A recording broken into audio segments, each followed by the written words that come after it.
The 1996 SS Impala. Just doing some basic things. Just going over everything, checking all the fluids. Oil's good, transmission fluid looks good, the coolant looks good. And here we come over here to the washer fluid reservoir.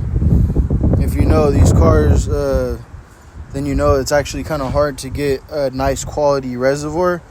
And this is the old one that we had in there. That's the one we put in. Big difference. It's the little shit, man.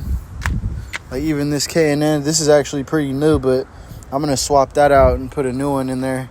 Or I might try to clean it up and see how it looks. But you're going to need a new filter real soon. We got the new AC Delco alternator on there. That's the one with the upgraded amperage. Higher amperage. Got the AC Delco starter down there.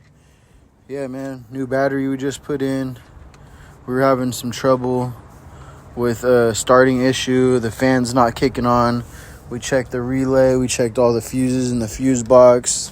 We also followed all the wiring for the fans. Came over here, and right here, as you can see, it says blade fuse. I don't know if you guys can see that, but yeah, we checked all the fuses in there. Checked the fuse boxes in there. Turns out a couple fuses were bad. We got the electric fans working again. They kick on nice when they're supposed to now. And we also had a non-starting problem. I thought it was a starter issue, but turns out it wasn't the starter. So when we took the brand new starter off that I already had just installed, we put a heat blanket around it with some metal zip ties, get it nice and snug, nice and heat protected. Won't have to worry about that for a while.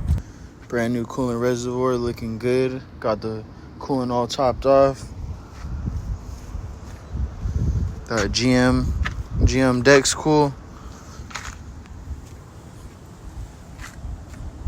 Looks much better in here. Just got to get that new K&N, the new filter.